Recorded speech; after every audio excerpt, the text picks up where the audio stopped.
그 한 사람의 주장이라는 제목으로 같이 말씀의 은혜를 나누기를 원합니다. 작년 12월에 중국의 아주 젊은 의사 중에 리원양이라는 의사가 있었는데 코로나 바이러스를 처음으로 발견하고 그 확산을 막으려고 노력했던 아주 젊은 의사였습니다. 그런데 그것이 외부에 알려지는 것을 두려워했던 당시 중국 정부로부터 질책을 받습니다. 그리고 감금되어서 범법자로 몰려가지고 다시는 발설하지 않겠다는 각서를 쓰고 풀려납니다. 그리고 코로나 바이러스 환자를 치료하다가 결국은 자신이 바이러스에 감염되어서 치료를 제대로 받지 않고 숨지게 되었습니다. 여러분이 한 사람의 주장이라는 것이 어떨 때는 계란의 바위치기 같지만 정말 전 세계가 용기를 가지고 그 한 사람이 정말 이게 확산되지 않도록 그렇게 나서서 주장한 것에 대해서 그 사람의 죽음에 대해서 많이 애도하고 그 용기에 대해서 우리가 많은 추도를 했던 기억이 납니다. 또 근세에 들어서 이 종교 개혁자 중에 아주 또 기억할 만한 사람은 윌리엄 밀러입니다. 윌리엄 밀러는요, 14세까지 신앙하는 어머니의 영향으로 하나님을 믿고 성경을 믿고 신앙을 했습니다. 그러다가 14세에 이 무신론자들 친구들과 어울려서 그 영향을 받고 약 20년 동안 똑같이 그 친구들과 같이 무신론은 하나님이 없다, 성경을 믿을 수 없다, 그렇게 하면서 하나님을 불신하고 또 성경의 여러 가지 것들을 막 공격하고 그렇게 20년을 지냈습니다. 그러다가 34세에 20년 후에 34세에 성령께서 윌리엄 밀러에게 감동 감화를 줍니다. 그래서 윌리엄 밀러가 자기가 죄인이라는 걸 깨닫습니다. 그리고 그때부터 윌리엄 밀러가 성경을 연구합니다. 시편 119편 여기 130절에 보면 주의 말씀을 열무로 우둔한 자에게 비추어 깨닫게 하신다고 그랬어요. 여러분, 성경은 내가 연구해서 깨닫는 것이 아니라 성령께서 깨닫게 해주시는 거예요. 똑똑해서 깨닫는 게 아니에요. 우둔하다고 해서 깨닫지 못하는 것이 아닙니다. 특별히 윌리엄 밀러는 모든 선입견을 다 내려놓고 성경 주석을 참고하지 않고 오직 성경과 관주라는 것은 뭐냐면 창세기 1장 1절과 연관되는 성경절을 보여줍니다. 예를 들면 요한복음 1장 1절 이렇게. 그래서 성경을 성경으로 비교하면서 연구하는 그런 성경 연구를 했습니다. 그리고 성구사전은 뭐냐면 사랑, 그러면 사랑이라는 단어가 있는 성경절을 쭉 보여준 게 성구사전. 그래서 오직 성경, 그 다음에 관주, 성구사전, 주석은 참고하지 않고 모든 선입견을 다 내려놓고 성경의 구절과 구절을 비교하면서 연구했습니다. 제일 좋은 성경 연구 방법은 뭐냐면 성경을 성경으로 비교하면서 연구하고 해석하는 것입니다. 그래서 이 윌리엄 밀러는 창세기부터 시작해가지고 성경 구절을 한 구절 관주와 성구사전을 참고하고 다른 성경 말씀으로 그 성경 말씀을 이렇게 비교 연구하면서 그렇게 했습니다. 그래서 이해가 가지 않으면 앞으로 전진하지 않고 하루고 이틀이고 계속 그렇게 하면서 성경 말씀을 한 구절 한 구절 깨달아가게 됩니다. 그러다가 이 윌리엄 밀러가 특별히 다니엘 계시록 예언을 또 그런 방법으로 연구합니다. 그리고 성경의 그 연대에 관한 예언을 연구하다가 다니엘 8장 14절에 2300주야에 가서 예언을 연구합니다. 그래서 2300주야의 성소가 정결하게 된다는 그 말씀을 가지고 그 당시에는 이 지구를 성수로 생각을 했어요. 그래서 그는 2300주야가 맞춰지면 예수님이 재림할 것으로 믿었습니다. 그래서 1인 1년의 원칙을 적용해서 2300주야, 2300년이라는 것을 알았는데 그 도대체 기산점이 어디냐를 몰랐어요. 어디서부터 세서 2300년을 세야 되나? 그러다가 다니엘 9장을 연구하면서 70주야를 정했다. 기한을 정했다. 떼어냈다는 거거든요. 그럼 어디서 떼어냈냐? 앞에 2300주야를 다니엘이 잘 다 깨닫지 못하고 말았는데 9장에 다시 천사가 나타나서 그 70주야가 2300주에서 떼냈다. 기산점이 같다. 그런데 예루살렘 중건령이 날 때부터 그 말씀을 통해서 2300주야와 70주야의 기산점이 BC 457년 아닥사스 왕 7년으로 깨닫게 됩니다. 그래서 거기서부터 계산을 해보니까 어때요? 1844년에 도달합니다. 그래서 윌리엄 뮬러가 1844년에 예수님이 재림할 것을 생각하고 그걸 깨닫는데 2년이 걸렸어요. 1816년 34세에 농부가 신앙을 공부한 사람도 아니에요. 원래 성경을 연구할 때는 정말 성경이 하나님의 말씀인가 그런 마음으로 연구한 거예요. 뭐 단일 계시도 연구하고 뭐 예언을 연구하고 그러려는 것이 아니라. 그러나 선입견을 내려놓고 빈 마음으로 성령의 깨우침을 따라 성경을 연구하다 보니까 2300주의 기산점이 457년이라는 걸 깨닫고 1844년 예수님 재림할 것을 깨닫게 됐어요. 그래서 이제 1818년에 이걸 깨달았는데 앞으로 25년 후에 1844년에 예수님이 재림하는 것입니다. 근데 이 윌리엄 밀러가 5년 동안 고민을 합니다. 정말 이게 내가 깨달은 게 맞는가? 이게 잘못 깨달아서 다른 사람을 잘못 인도하면 안 되잖아요. 그래서 5년 동안 검토를 합니다. 검사.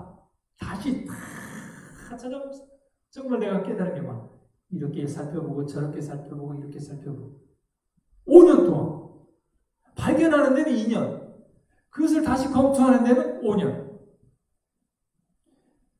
그래서 1823년 5년 동안 이제 검토를 했고 다 맞아요. 이렇게 해도 저렇게 해도 다 맞아요. 그러고도 또 9년을 기다립니다. 그래서 9년을 기다려가지고 1831년에 처음으로 참 깨닫기를 깨달았는데 나가서 전할 용기가 안 나서 하나님께 기도를 했어요. 하나님, 제가 성령께서는 계속 저거로 나가서 전하라고 하는데 제가 용기가 안 생깁니다. 그런데 누군가 와서 네가 깨달은 것을 전하라고 하면은 그때는 제가 나가서 전하겠습니다. 그 기도가 마치자마자 누가 와서 노크를 하는데 인접한 교회에 장로님이 와서 윌리엄 밀러씨 당신이 성경을 참 깊이 연구했다는데 마침 이번 주에 목사님이 출타를 하게 되는데 당신 깨달은 말씀을 좀 와서 좀 전해주세요. 그래서 그때 처음으로 자기가 깨달은 2300주야의 이 예언과 예수님의 재림에 대해서 선포를 합니다. 놀라운 기별이죠. 네. 우리는 이미 다 우리가 예언을 통해서 알고 있으니까 그러지만 그 당시에는 전혀 모르던 성경을 가지고 다 한 절 한 절 하면서 쭉 풀어내니까 사람들이 그래서 막 여러 곳에 초청을 받고 복음을 전하고 그렇게 합니다. 그러다가 이제 1831년에 그 조슈아 리치라는 사람이 다니엘과 마태복음과 계시록 6장에 나와 있는 별들이 떨어진다는 그 예수님의 재림의 징조를 예언을 합니다. 그런데 1833년 11월 13일에 그 별들이 막 유성들이 후덕 떨어져. 그러니까 이 재림의 징조가 맞고 이 예언이 맞다. 그래가지고 그 전체적인 굉장히 많은 격파를 초월해서 재림운동을 일으켰던 윌리엄 밀러.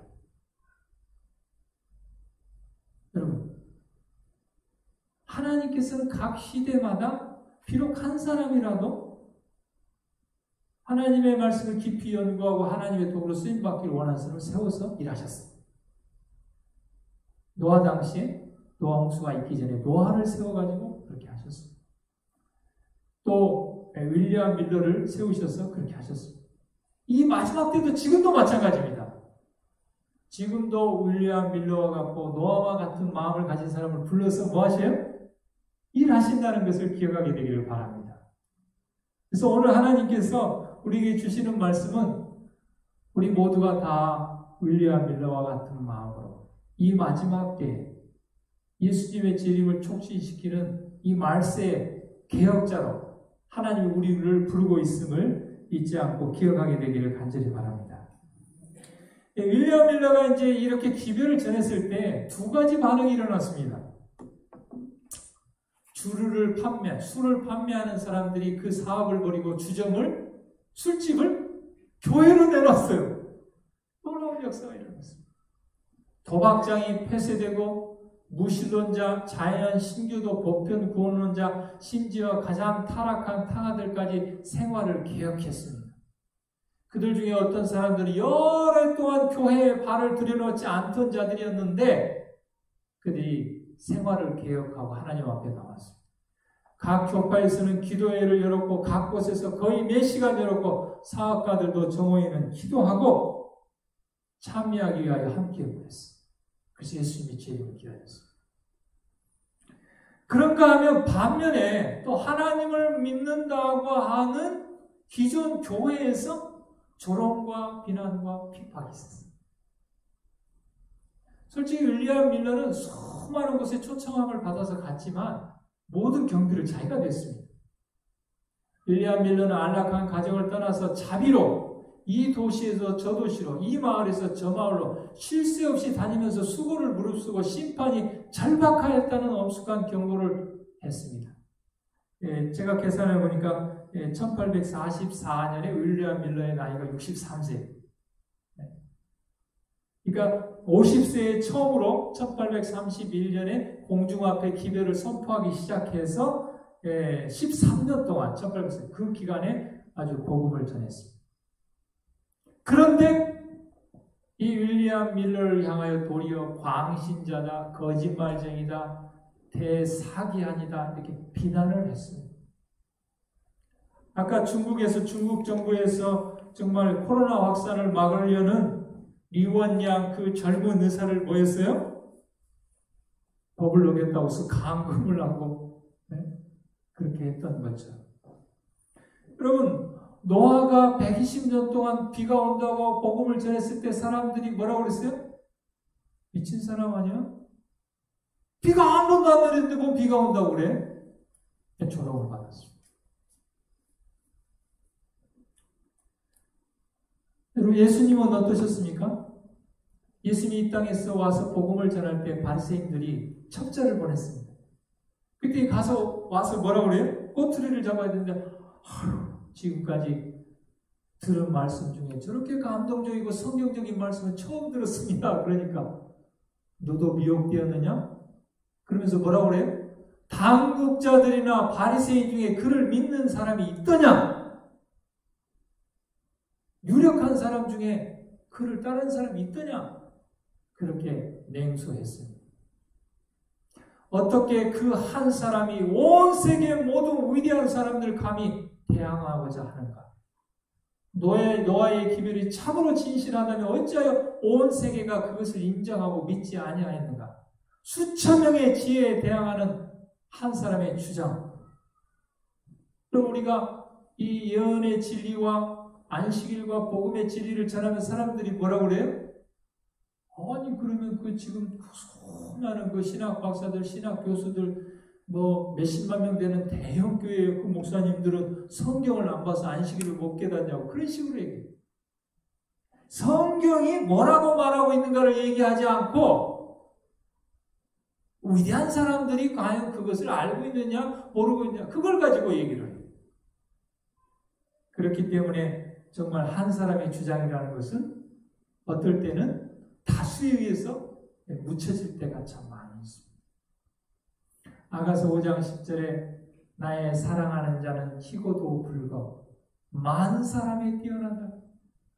예수님의 그 품성과 아름다움은 만 명도 노할 수 없다고요? 비교할 수 없다. 무등산이 무슨 뜻입니까?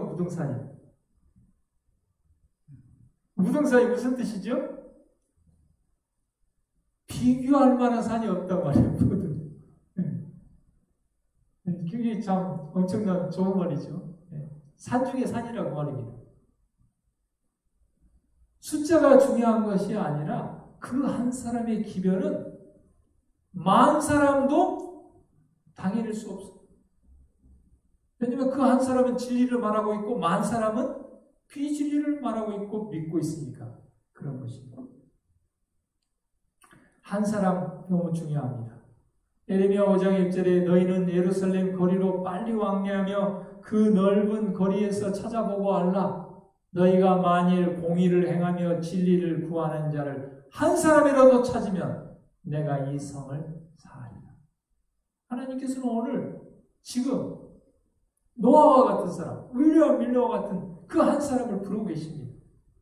그 한 사람이 누가 되면 좋겠습니까? 저 집사님이 되면 좋겠습니까? 누가 되면 좋겠습니까? 저기 장로님이 되면 좋겠습니까? 누가 되면 좋겠어요? 누가 되면 좋겠어요? 내가 돼야지. 하나님께서 부르는 그 한 사람은 나를 부르고 계신다는 것을 여러분 기억하게 되길 바랍니다. 노아의 사정은 이러하니라. 노아는 의인이요 당세의 완전한 자라. 그가 하나님과 동해. 모든 사람들이 다 세상과 타협하고 죄에 빠져서 하나님과 동행하지 않는데 한 사람 누구가요? 노아가 하나님과 동행했습니다. 그래서 하나님께서 노아를 통해서 120년 동안 복음의 진리를 전한 것입니다. 이 마지막 때에 하나님께서 또 남은 자손을 부르십니다. 용이 여자에게 분노하여 돌아가서 그 여자의 남은 자손 곧 하나님의 계명을 지키며 예수의 증거를 가진 자들로 더불어 싸우려고 받아 오르게 했습니다.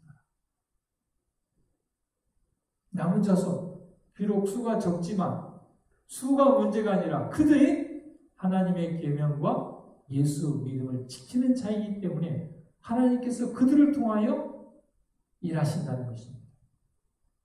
하나님께서 우리를 그 무리에 부르신 것으로 인하여 감사합니까? 네, 하나님께 감사와 찬양을 드립니다. 마지막으로 하나님께서 오늘 우리에게 주시는 기별은 우리를 이 마지막 때에 윌리엄 밀러와 같은 개혁자로 쓰기를 원하신다는 거예요. 그래서 이 성경을 정말 깊이 연구해가지고 책으로 복음을 전하는 사람이 한 사람이 아더 핑크라는 사람. 아더 핑크는 참 대단한 사람입니다. 그 사람이 많은 성경과 관련된 책을 썼는데 거의가 다 성경을 성경으로 해석을 했어요. 그래서 제가 이제 그분의 책도 몇 권 가지고 있어서 참 성경 연구를 깊이 한 사람입니다. 이 아더 핑크가 성경을 연구하는 세 가지 방법을 얘기했는데 여러분들 제가 예전에도 한번 소개를 드렸는데 이 말씀을 듣고 꼭 이대로 해보시게 되기를 바랍니다. 첫 번째는 성경 전체를 1년에 3번씩 읽었다고 했어요. 그래서 하루에 구약을 8장, 신약을 2장을 읽으면 3번을 읽을 수가 있습니다. 성경. 그럼 왜 성경을 이렇게 전체를 읽어야 되는가? 성경의 내용에 친숙해지기 위해서 그렇다. 성경 내용에 친숙해지기 위해서. 그래서 여러분 아까 윌리엄 밀러도 성경을 성경으로 해석했다고 그랬잖아요. 그래서 이렇게 성경 전체를 쭉 읽다 보면 요한복음 1장 1절을 딱 읽으면 창세기 1장 1절이 생각나게 해주는 거예요. 성령께서. 여러분 성령께서 성경도 하나도 안 읽는데 그 관련된 성경절을 생각나게 해주는 게 아니에요. 그렇죠? 우리가 성경을 이렇게 전체적으로 계속해서 규칙적으로 이렇게 쭉 읽는 것은 성경과 친숙해지기 위해서 그런 것입니다. 그래서 누가 성경을 가르치거나 설교를 하면 이미 우리가 성경을 쭉 읽어놨기 때문에 아브라함 얘기하면 무슨 얘기인지, 노아 얘기하면 무슨 얘기인지, 바울 얘기하면 무슨 얘기인지 우리 알아요. 그러나 이제 교회에 이렇게 처음 오고 성경을 잘 모르는 사람들은 그 사람이 뭐 박사를 땄다 해도 교회에 와서 성경 얘기를 하면 잘 무슨 말인지 못 알아들어요. 잘 찾지도 못하고. 왜요? 성경과 친숙하지 않으니까. 그 다음에 두 번째 방법은 매 주일 성경의 한 부분을 집중해서 공부하는 것입니다. 그래서 이번 주에는 다니엘 2장을 한번 집중해서 공부해보겠습니다. 다음 주에는 계시록 12장을 집중해서 공부합니다. 그래서 한 부분을 그러니까 1번만 하면 안 돼요. 그냥 성경은 올해는 성경 몇 번 읽었다 그렇게 하면 안 되고 이제 우리 성도님들이 우리 그런 것은 잘 하는데 두 번째, 세 번째를 빠뜨리는 거예요. 그래서 윌리엄 밀러와 같은 종교개혁자가 잘 안 나오는 이유가 그렇습니다. 두 번째 방법은 한 부분을 집중적으로, 그래서 매일 10분 이상 그 부분을 집중적으로 또 읽어보고 또 연구하고 성구사전도 찾아보고 완주도 찾아보고 이렇게 스스로 개인적으로 그렇게 하는 것입니다. 그 다음에 세 번째는 그 중에 한 구절을 택해가지고 아침에 그 구절을 이렇게 적어가지고 시간 날 때마다 그 구절을 생각하면서 계속 그 영적인 의미를 깨닫고 그것을 마음에 기록하고 그것을 우리의 삶에 적용하기 위해서 깊이 묵상하는 과정. 그래서 여러분 묵상은 뭐가 같냐면 소가 되새김질하는 것처럼 마치 우리가 밥을 먹을 때 콕콕 씹잖아요. 그래요. 그것이 우리에게 가서 영양분이 되는 것처럼 집중적으로 연구하고 한 절을 깊이 묵상하는 이런 과정을 통해서 성경을 연구하면 하나님께서 여러분 진리는 이제 다 깨닫고 더 이상 깨달을 것이 없는 것이 아닙니다. 이 방법을 통해서 하면 하나님께서 이 마지막 때 우리가 전할 기회를 생각나게 해주실 거예요. 다른 사람이 깨달은 것만 가지고 우리가 전할 것이 아니라 내가 개인적으로 시간을 내어서 성경을 전체적으로 읽고 한 부분을 택해서 집중적으로 연구하고 또 한 구절을 택해서 매일매일 그 말씀을 묵상하면서 어떻게 하면 이 말씀대로 살 수 있을까? 그래서 내 것을 만드는 그런 과정들이 필요합니다. 그래서 우리가 다른 사람의 설교를 듣고 이런 것들도 필요하지만 그것이 내 것이 되지는 않아요. 그냥 그때 은혜 받고 지나가면 또 교회 나가면 다 잊어버리고 그래요. 그러나 내가 개인적으로 깊이 연구하고 묵상한 것은 내 것이 됩니다. 내 살과 피가 되는 것입니다. 여러분 하나님께서 오늘 저녁에 한 사람을 통해서 일한 것처럼 우리 각 개인을 불러서 이제 이 시대, 이 말세, 마지막 때 이 마지막 사업을 마치는 한 사람을 찾고 계십니다. 그 한 사람이 우리 각 개인 모두가 되기를 간절히 바랍니다. 기도하겠습니다.